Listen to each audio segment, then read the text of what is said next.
Hello बच्चों, मैं ममता जैन व्याख्याता अर्थशास्त्र इकोनॉमिक्स क्लास 12 में आपका स्वागत करती हूँ। बच्चों, लास्ट वीडियो के अंदर अपना 14 चैप्टर स्टार्ट हो गया था, यानी समष्टि अर्थशास्त्र स्टार्ट हो गया था। और 14 चैप्टर का नाम क्या था? राष्ट्रीय आय की मूल अवधारणाएं।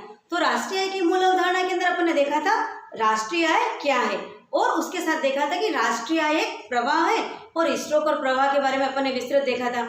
और ये भी देखा था कि राष्ट्रीय आय से हम किसी देश की अर्थव्यवस्था की स्थिति पता कर सकते हैं कि देश विकासशील है, विकसित है, गरीब है या अमीर है। तो राष्ट्रीय एक बहुत महत्वपूर्ण मूल अवधारणा है जो देश की अर्थव्यवस्था को समझने में सहायक सिद्ध होती है। तो लास्ट वीडियो के अंदर अपना हो गया राष्ट्रीय आय के बारे में हमने सामान्य जानकारी ली थी, और साथ में हमने देखा था कि स्टॉक और प्रवाह क्या है। तो स्टॉक था किसी एक निश्चित बिंदु के ऊपर हम जब किसी आर्थिक चर का अध्ययन कर रहे हैं तो उसे स्टॉक कह रहे हैं, और किसी निश्चित अवधि के अंदर हम किसी आर्थिक चर का अध्ययन कर रहे हैं तो उसे प्रवाह कह रहे हैं। आज हम देखेंगे आय का चक्राकार प्रवाह। आय का चक्राकार प्रवाह क्या होता है? बच्चों, अर्थशास्त्र में या अर्थव्यवस्था के अंदर कई सारे क्षेत्र होते हैं जिससे हम आर्थिक क्रियाएं करके और आय का अर्जन कर सकते हैं। और वो जैसे मैंने लास्ट के अंदर भी कहा था कि आय का अर्जन के स्रोत क्या क्या है, तो प्राथमिक, द्वितीय, तृतीय क्षेत्र जैसे कुटीर उद्योग, पशुपालन, खेतीबाड़ी, निर्माण कार्य, है ना, सेवा, तो बैंकिंग, कई सारे ऐसे आर्थिक क्रियाएं हैं जिसके द्वारा आय का अर्जन किया जा सकता है। तो इस विभिन्न आर्थिक क्रियाओं द्वारा अर्जित आय का हमारे अर्थव्यवस्था के सभी क्षेत्रों के अंदर एक प्रवाह चलता रहता है जिसे आय का चक्राकार प्रवाह कहते हैं। तो आय के चक्राकार प्रवाह का अर्थ है कि विभिन्न क्षेत्र, अर्थव्यवस्था के विभिन्न क्षेत्रों के मध्य, विभिन्न क्षेत्र के अंदर परिवार क्षेत्र आता है, व्यवसायिक क्षेत्र आता है, सरकार आती है। तो इन सभी क्षेत्रों में उत्पादक आर्थिक क्रियाओं द्वारा जो आय अर्जित होती है उसका प्रवाह चलता रहता है जिसे हम आय का चक्राकार प्रवाह कहते हैं। ये तो होती बच्चों इसकी परिभाषा। अब देखेंगे अपन इसकी मान्यताएं। तो आय के चक्राकार प्रवाह को हमारे सिलेबस के अंदर जो समझाया है उसके अंदर अपन ने कुछ मान्यताओं को लेके चलते हैं। ये बात तो हमने हर चैप्टर में कही है कि अर्थशास्त्र के, इकोनॉमिक्स का कोई भी यदि हमको रूल पढ़ना है, नियम पढ़ना है, तो हमें कुछ मान्यताओं को लेकर चलना होता है। तो यदि हम आय के चक्राकार प्रवाह की बात कर रहे हैं तो हमें कुछ मान्यताओं को लेकर चलना पड़ेगा, जिसमें हमारी पहली मान्यता है कि यहाँ पर जो उत्पादन कार्य सिर्फ व्यावसायिक फर्में करेगी। पहली मान्यता क्या है कि उत्पादन का कार्य सिर्फ व्यावसायिक फर्में करेगी। दूसरा हो गया कि व्यावसायिक फर्में क्या करती है, जो अपने साधनों को बेचती, अपने उत्पादित माल को बेचती है, बेचने से जो आय प्राप्त होती है वो संपूर्ण आय उत्पादन के साधनों पर व्यय करेगी। आ रहा है समझ में? पहली बात तो यह कहा था कि उत्पादन का कार्य सिर्फ व्यावसायिक फर्में करेगी। दूसरी बात यह कि जो फर्में हैं या जो व्यावसायिक फर्में हैं वो उत्पादित माल को बेचने से उन्हें जो आय प्राप्त हो रही है वो संपूर्ण आय उत्पादन के साधनों पर लगा देती है। तीसरी बात, परिवार क्षेत्र को जो वस्तुएं या सेवाएं जो चाहिए वो सिर्फ व्यावसायिक फर्मों से खरीदेगा, वो और कहीं से नहीं खरीदेगा। और ऐसा माना जाता है कि यहाँ पर एक बंद अर्थव्यवस्था है। हम अभी आगे भी थोड़ा सा अध्ययन करेंगे कि बंद अर्थव्यवस्था के में आय का चक्राकार प्रवाह क्या है। तो ये समझ लीजिए कि हम जिस आय के चक्राकार प्रवाह की बात कर रहे हैं बच्चों, वो एक बंद अर्थव्यवस्था में चलता है। अर्थात यहाँ पर विदेशी व्यापार को हम नेग्लेक्ट करेंगे, अभी नहीं मानेंगे कि देश कोई विदेश से व्यापार कर रहा है। और एक जो बात होती है कि इसमें सरकार होती तो सही है, लेकिन ऐसा मान के चलते हैं कि न तो सरकार कोई कर लगा रही है, न ही कोई अनुदान दे रही है। तो हम जो आय का चक्राकार प्रवाह पढ़ रहे हैं उसकी इन मान्यताओं को लेकर के चलेंगे, तभी हमारा नियम सही सिद्ध होगा कि व्यावसायिक फर्म सिर्फ उत्पादन का कार्य सिर्फ व्यावसायिक फर्में कर रही है, परिवार क्षेत्र जो खरीदारी कर रही है, जो अपनी उपभोग की वस्तु ले रही है वो सिर्फ व्यावसायिक फर्मों से ले रही है। व्यावसायिक फर्म को जितनी भी आय अर्जित हो रही है वो पूरी के पूरी आय वो उत्पादन के साधनों पर लगा रही है, कच्चे माल के रूप में भी उसके पास कुछ शेष नहीं है। सरकार उपस्थित तो है लेकिन न तो सरकार कोई टैक्स लगा रही है और न ही कोई अनुदान दे रही है, और ये पूरी बात हम एक बंद अर्थव्यवस्था में करेंगे। तो ये तो हो गई हमारी मान्यताएं हो गई। अब हम ये जब अभी हमने कहा था ना कि हम जो आय का चक्राकार पढ़ रहे हैं वो एक बंद अर्थव्यवस्था के अंदर प्रभाव पड़ रहे हैं। तो बंद और खुली अर्थव्यवस्था का यहाँ पर ये मतलब है कि बंद अर्थव्यवस्था अर्थात हमारी हम जो आय का चक्राकार प्रभाव पड़ रहे हैं उसमें हम बंद अर्थव्यवस्था से मतलब ये है कि हम यहाँ पर सिर्फ परिवार क्षेत्र और व्यवसाय क्षेत्र दो को लेके चलेंगे। यहाँ पर हम विदेशी व्यापार और सरकार को नहीं मान रहे। तो बंद अर्थव्यवस्था में आय के चक्राकार प्रवाह का अर्थ यही है कि जब हम आय का चक्राकार प्रवाह परिवार क्षेत्र और एक व्यावसायिक फर्म के बीच में कर रहे हैं। और यदि हम बात खुली अर्थव्यवस्था की करें तो खुली अर्थव्यवस्था के अंदर तो आय के चक्राकार प्रवाह में 5 क्षेत्रों को सम्मिलित किया जाता है। नंबर 1 व्यावसायिक फर्में, नंबर 2 परिवार क्षेत्र, नंबर 3 विदेशी व्यापार, नंबर 4 पूंजी बाजार, है ना, और नंबर 5 होता है हमारी सरकार। तो ये पांचों क्षेत्र क्या होते हैं? सबसे पहले हम बात करते हैं परिवार क्षेत्र की। परिवार मतलब उपभोक्ता। आप, मैं, हम सब क्या है? उपभोक्ता है। हर इंसान जो को कुछ न कुछ की आवश्यकता होती है चीजों की, तो हर व्यक्ति, हर इंसान उपभोक्ता है। तो उपभोक्ता अर्थात परिवार क्षेत्र। नंबर 2 होता है व्यावसायिक फर्में। व्यावसायिक फर्में बच्चों क्या होती है? जो माल को उत्पादित करती है। व्यावसायिक फर्में क्या करती है? माल को उत्पादित करती है। और माल को उत्पादित करने के लिए, उत्पादन के लिए क्या चाहिए? 5 चीजें चाहिए जो हम पहले पढ़ चुके हैं, याद है आपको? भूमि, पूंजी, श्रम, उद्यमी और साहस। तो इन 5 चीजों को लेकर के, इन 5 उत्पादन के साधनों, आगतों, इनपुट को लेकर के वो अपना आउटपुट तैयार करती है। कौन? व्यावसायिक फर्में। तो व्यावसायिक फर्मों को ये आगतें मिलती कहाँ से? परिवार क्षेत्र से। तो पहला हो गया परिवार क्षेत्र, जो वस्तुओं का उपभोग करता है। और परिवार क्षेत्र को वस्तुएं उपभोग करने के लिए कहाँ से मिलती है? व्यावसायिक क्षेत्र से। व्यावसायिक क्षेत्र जो माल बनाता है, वो बेचता है, वो उपभोक्ता उसको लेता है। तो हमारी जो खुली अर्थव्यवस्था का पहला भाग, और यही दोनों जो हम पढ़ रहे हैं, परिवार क्षेत्र और व्यावसायिक क्षेत्र, ये हम किस में भी आएगा? बंद अर्थव्यवस्था में भी। क्यों? क्योंकि परिवार क्षेत्र मतलब उपभोक्ता जो वस्तु और सेवा को उपभोग करता है, और दूसरा होता है व्यावसायिक क्षेत्र जो उत्पादन के साधनों का प्रयोग करके वस्तुएं उत्पादित करता है। अब हमारी जो खुली अर्थव्यवस्था होती है, उसके अंदर एक थर्ड भाग होता है सरकार। सरकार जो कर लगाती है और आवश्यकता पड़ने पर अनुदान देती है। चौथी बात होती है विदेशी व्यापार। हमारी इस अर्थव्यवस्था का चौथा क्षेत्र कौन सा है?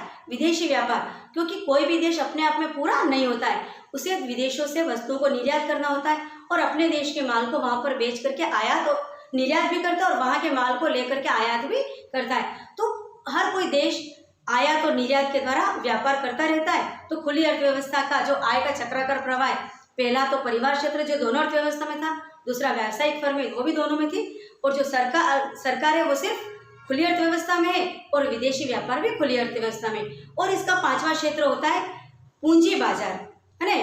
पूंजी बाजार क्या होता है? कैपिटल मार्केट में क्या होता है? जैसे हमारा बैंकिंग सुविधाएं, स्टॉक, है ना। तो स्टॉक बाजार और बैंकिंग ये है जहां से पूंजी का प्रवाह होता है। तो खुली अर्थव्यवस्था में हम 5 आय के चक्राकार प्रवाह 5 क्षेत्रों के अंदर पढ़ेंगे, जबकि हम बंद अर्थव्यवस्था में आय का चक्राकार प्रवाह मात्र 2 क्षेत्रों में पढ़ेंगे। और हमारी 12th इकोनॉमिक्स RBSE बोर्ड के अंदर मात्र बंद अर्थव्यवस्था के अंदर हमने आय का चक्राकार प्रवाह पढ़ा है। अब हम इस आय के चक्राकार प्रवाह को एक मॉडल के द्वारा पढ़ेंगे। देखो बच्चों, मैंने यहाँ पर एक मॉडल बनाया है जिसमें हमने अभी बात करी थी कि बंद अर्थव्यवस्था में आय का चक्राकार प्रवाह 2 क्षेत्रों के मध्य होता है, परिवार क्षेत्र और व्यावसायिक क्षेत्र। परिवार क्षेत्र क्या करता है? व्यावसायिक क्षेत्र क्या करेगा? उत्पादन करेगा माल का, और उत्पादन करने के लिए उसे क्या चाहिए? उत्पादन के साधन, जो कहाँ से मिलते हैं उसको? परिवार क्षेत्र से। श्रम, पूंजी, भूमि, उद्यमी, ये चारों चीजें व्यावसायिक क्षेत्र को कहाँ से मिलती है? परिवार क्षेत्र से। तो परिवार क्षेत्र से श्रम, पूंजी, भूमि और उद्यमी कहाँ जाते हैं? व्यावसायिक क्षेत्र की तरफ। और व्यावसायिक क्षेत्र फिर क्या करता है? वस्तु का उत्पादन करता है, और ये उत्पादन की वस्तु वापस कहाँ जाती है? परिवार क्षेत्र की तरफ। तो परिवार क्षेत्र ने श्रम, पूंजी, भूमि, उद्यमी व्यावसायिक क्षेत्र को दिया, और व्यावसायिक क्षेत्र ने बदले में उपभोग वस्तुएं परिवार क्षेत्र को दी। इसी प्रकार व्यावसायिक क्षेत्र ने जो श्रम, पूंजी, भूमि, उद्यमी परिवार क्षेत्र से जो लिए, उसके बदले में उसने क्या दिया? श्रम के बदले मजदूरी दी, पूंजी के बदले ब्याज दिया, भूमि के बदले लगान, और उद्यमी के बदले लाभ। तो मुद्रा के रूप में वापस परिवार क्षेत्र को ये सब कुछ रिटर्न किया। इसी प्रकार जो परिवार क्षेत्र ने व्यावसायिक क्षेत्र से क्या लिया था? उपभोग वस्तुएं। तो उपभोग वस्तुओं के ऊपर फिर वापस उसने उसका क्या दिया? जो उसके ऊपर व्यय आया, तो मुद्रा के रूप में वापस व्यवसायिक क्षेत्र को चला गया। तो बच्चों, बंद अर्थव्यवस्था के अंदर इन 2 क्षेत्रों के मध्य जो आय है, विभिन्न आर्थिक क्रियाओं से जो अर्जित आय है, वो आय का पूरा प्रवाह चलता रहता है। इसे ही हम आय का चक्राकार प्रवाह कहते हैं। और इसको एक मैं नॉर्मल उदाहरण से भी आपको समझा लूँ कि आप एक हमारे जो बाजार के अंदर 2 चीजें देखिए, एक विद्यालय देख लीजिए और एक मेडिकल स्टोर अर्थात या किराना स्टोर, कोई भी एक दुकान देख लीजिए। अब यदि कोई विद्यालय है, विद्यालय के अंदर आय का अर्जन कहाँ से होता है? बच्चों की फीस से। और जो दुकानें हैं वो आय का अर्जन कहाँ से करते हैं? अपने सामान को बेच करके। तो समझ लीजिए कि जो दुकानदार है उसके बच्चे कहाँ पर पढ़ रहे हैं? विद्यालय के अंदर। तो बच्चे वहां पर क्या देंगे? फीस। तो उस विद्यालय को आय का अर्जन कहाँ हुआ? बच्चों की फीस से, जो कहाँ से आया? व्यावसायिक फर्म से आया, लेकिन वही विद्यालय का मालिक सामान खरीदने के लिए, दवाई खरीदने के लिए वापस कहाँ पर जाता है? उस मेडिकल स्टोर या किराना स्टोर पे जाता है। तो जो उस बच्चे से उसको जो आय का अर्जन हुआ था, वही आय उसने वहां पर व्यय कर दी। इस प्रकार जो हमारा बाजार है, हमारी अर्थव्यवस्था है, वहां पर परिवार क्षेत्र और व्यावसायिक क्षेत्र के मध्य वही आय चक्र के रूप में प्रवाह चलती रहती है। इसे ही हम आय का चक्राकार प्रवाह कहते हैं। और यहाँ पर एक बात और ध्यान में रखनी है, जो हमने पहले ही इसकी मान्यताएं पढ़ी ली थी कि आय बराबर व्यय होता है। अर्थात ये माना जाता है कि व्यावसायिक फर्मों को जितनी भी आय होती है वो सारा व्यय कर देती है ना। अर्थात अर्थव्यवस्था के अंदर आय इज इक्वल टू व्यय हो जाता है, कुछ भी शेष नहीं रहता है। ऐसे कच्चे माल के रूप में भी कुछ शेष नहीं रहता है। ये इसकी मान्यता है। इस मान्यता को मानेंगे तभी हम आय के चक्राकार प्रवाह को, हमारा ये नियम लागू होगा। तो हमने इस मॉडल के द्वारा भी देख लिया और ये भी देख लिया, इस एग्जाम्पल के द्वारा भी देख लिया। अब हम देखेंगे कि इस जो आय का चक्राकार प्रवाह में दो तरह का प्रवाह हो रहा है बच्चों। एक होता है वास्तविक प्रवाह और दूसरा होता है मौद्रिक प्रवाह। आपने देखा कि व्यावसायिक क्षेत्र को उत्पादन करने के लिए क्या की आवश्यकता थी? श्रम, पूंजी, भूमि और उद्यमी, ये उसको परिवार क्षेत्र से मिले। तो ये तो क्या एज ए वस्तुओं के रूप में मिले, तो इसको कहेंगे वास्तविक प्रवाह। यहाँ पर मुद्रा की बात नहीं आई थी। तो परिवार क्षेत्र से व्यवसायिक क्षेत्र की तरफ श्रम, पूंजी, भूमि का जाना और व्यवसायिक फर्म फिर जो वस्तुएं बनाता है और वो परिवार क्षेत्र को देता है, तो व्यवसायिक क्षेत्र से परिवार क्षेत्र की तरफ उपभोग वस्तुओं का जो प्रवाह होता है वो कहलाता है वास्तविक प्रवाह। अर्थात वास्तविक प्रवाह के अंदर वस्तुओं और सेवाओं का एक क्षेत्र से दूसरे क्षेत्र में प्रवाह होगा। लेकिन अब जब परिवार क्षेत्र ने श्रम, पूंजी, भूमि, उद्यमी की, तो बदले में उसको क्या मिला? मजदूरी, ब्याज, लगान, लाभ। तो मजदूरी, ब्याज, लगान और लाभ हमें किस रूप में मिले? मुद्रा के रूप में। और इसी प्रकार परिवार क्षेत्र को व्यवसायिक क्षेत्र से उपभोग वस्तु मिली। उपभोग वस्तु के लिए उसने रिटर्न क्या किया? उपभोग व्यय जो किया वो किस रूप में किया? मुद्रा के रूप में। तो मुद्रा के रूप में एक क्षेत्र से दूसरे क्षेत्र की तरफ जो प्रवाह होता है, मुद्रा का जो प्रवाह होता है, उसे मौद्रिक प्रवाह कहते हैं। आया समझ में? तो आय के चक्राकार प्रवाह में एक तो वास्तविक प्रवाह होता है जो वस्तुओं और सेवाओं का होता है, और दूसरा होता है मौद्रिक प्रवाह जो मुद्रा के रूप में प्रवाह होता है। और जो खास समझने की बात वो है बच्चों कि दोनों का प्रवाह विपरीत दिशा में होता है। अच्छे से देखिए, परिवार क्षेत्र से वास्तविक प्रवाह इधर चला तो मुद्रा का प्रवाह व्यवसायिक क्षेत्र से परिवार क्षेत्र की तरफ चला। समझ में आ रहा है ना? ये जो श्रम, पूंजी, भूमि, ये तो वास्तविक प्रवाह है जो कि इस डायरेक्शन में जा रहा है, लेकिन मुद्रा का प्रवाह इस डायरेक्शन में जा रहा है। इसी प्रकार व्यवसायिक क्षेत्र से परिवार क्षेत्र की तरफ जो उपभोग वस्तु का व्यय, उपभोग वस्तु तो इधर जा रही है, लेकिन बदले में जो उपभोग व्यय या मुद्रा वो इस डायरेक्शन में जा रही है। तो यहाँ पर ये समझने की बात है कि वास्तविक प्रवाह और मौद्रिक प्रवाह दोनों विपरीत दिशा में गति करते हैं। और एक बात ये कि दोनों इक्वल होते हैं। अर्थात यहाँ पर हमको ये बात मान के चलनी ही होगी कि अर्जित आय बराबर किया गया व्यय होता है। व्यावसायिक फर्म जितने आय का अर्जन करते हैं वो सारे के सारा व्यय कर देते हैं, तभी हमारा आय का चक्राकार प्रवाह का नियम समझ में आएगा। तो बच्चों आया समझ में? अपने आय के चक्राकार प्रवाह की परिभाषा देख ली।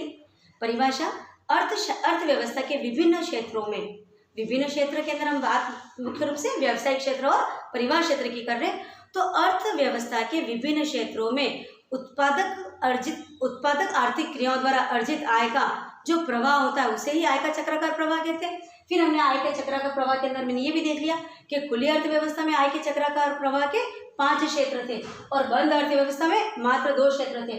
फिर हमने एक मॉडल देख लिया, इसमें देखा कि परिवार क्षेत्र और व्यावसायिक क्षेत्र के मध्य वस्तुओं और सेवाओं का जो प्रवाह हो रहा है वो वास्तविक प्रवाह है और मुद्रा का जो प्रवाह है वो मौद्रिक प्रवाह है, और दोनों प्रवाह विपरीत दिशा में जाते हैं और दोनों प्रवाह मिलकर के आय का चक्राकार प्रवाह पड़ता है। इसको मैंने एक एग्जाम्पल से बता दिया, मॉडल के द्वारा बता दिया, और इस प्रकार हमने आज आय के चक्राकार प्रवाह को बच्चों बहुत अच्छे से समझ लिया।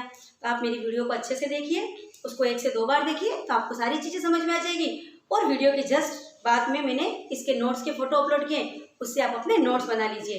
अब हम इसी 14 चैप्टर की जो 3rd वीडियो है बच्चों, उसमें अपन देखेंगे पूंजीगत वस्तुएं, उपभोग वस्तुएं, है ना, अंतिम वस्तुएं, मध्यवर्ती वस्तुएं, ये सब कुछ का अध्ययन करेंगे नेक्स्ट वीडियो में। तब तक के लिए थैंक यू।